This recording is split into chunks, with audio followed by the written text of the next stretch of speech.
So we finally have a district court judge that has issued a criminal contempt order against a Trump era ally who is avoiding abiding by judicial court orders and requirements.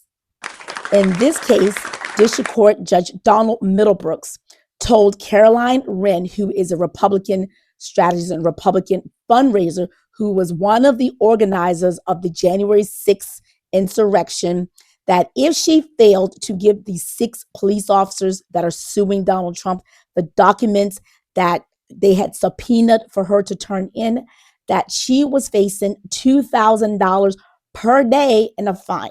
Now, Carolyn Wren was supposed to attend a hearing regarding her failure to turn in those documents per the subpoena this past Wednesday. She skipped it. I guess she's taking cues from Trump's Department of Justice attorneys that are doing everything and above to just lie, obfuscate. Judge Middlebrooks is no stranger to issuing contempt orders against Trump lawyers. The last time he did it was in 2022 against several attorneys for Donald Trump that filed a lawsuit against Hillary Clinton. The judge ordered the lawyers to pay about $50,000 essentially for just filing a frivolous lawsuit against Hillary Clinton. They said essentially it was a 19-page ruling where the judge said the lawyers were abusing the legal system by suing for political purposes in a case that he portrayed as full of information. Every claim was frivolous, most barred by settled, well-established existing law. So this is one of the judges is not, they're all kind of frustrated by Donald Trump just doing a bunch of lawless things. Whistleblower information is insights coming out now. If you follow my account, my name is JJ Legal. One of the things I'm doing for you is I'm in the dockets on the various different folks that are filing lawsuits against the Trump administration. And I am helping you understand what's going on and giving you a sense of calm, or helping you understand the extent to which that justice, the court systems, we are pushing back.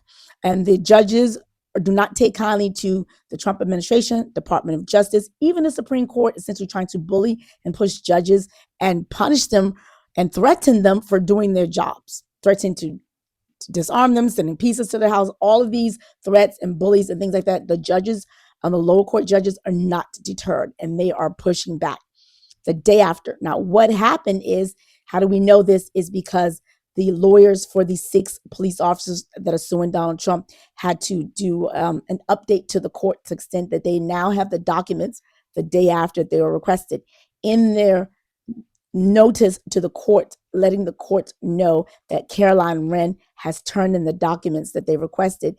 They mentioned the fact that the email address that she sent the documents from is the exact same email address that they sent the request for.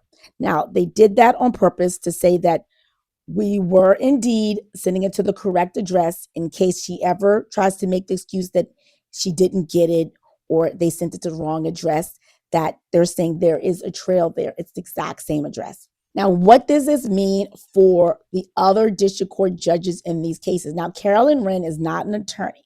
However, we do know that the Department of Justice attorneys in several different cases and several different dockets, including in front of Judge Jim Boasberg, who is one of the first judges, district court judges, to actually say out front that they are prepared to start a criminal contempt hearing against the Trump administration lawyers at the Department of Justice for obfuscating, for ignoring his court order.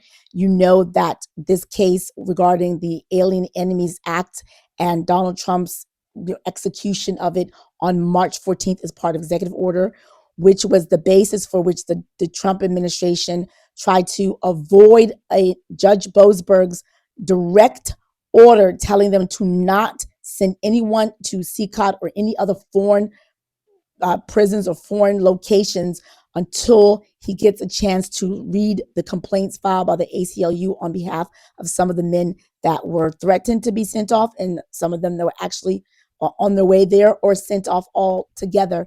And they did so with regard to him. Now, also, Judge Paula Xinis in the district court in the Maryland division has already also signaled that she was prepared to file criminal contempt against the Department of Justice attorneys in the Kilma Abrego Garcia's case, because in that case as well, she had asked them repeatedly to update the files, to give her information, and they continue to update the files with nonsense filings, with obfuscating. One of her last statements, she said in a recent pleading or recent hearing, was that dealing with them is like trying to nail jello to a wall, that they are going to be like giving conflicting testimony and just essentially twist themselves in knots to avoid accountability for what they are doing. Essentially is lawless disregard for the law, for process, for the courts, every single thing. Now, Judge Xinis now and Judge Paul Boasberg, the both of them now have what was discovered in the whistleblower action and the whistleblower documents that are coming out every single day. I'm going to do another video, so stay tuned. If you're not following me, I invite you to follow my account, share it with other people.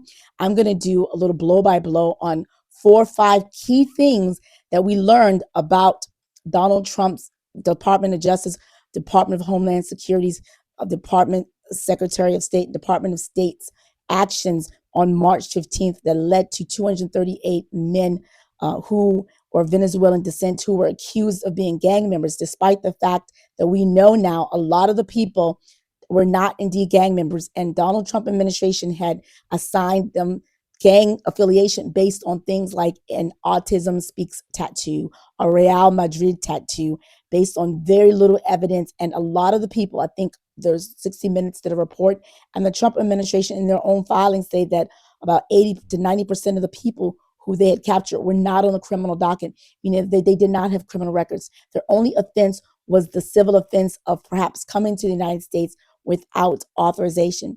And something that I tell you all the time is that immigration infractions is a civil infraction. It's not a criminal matter.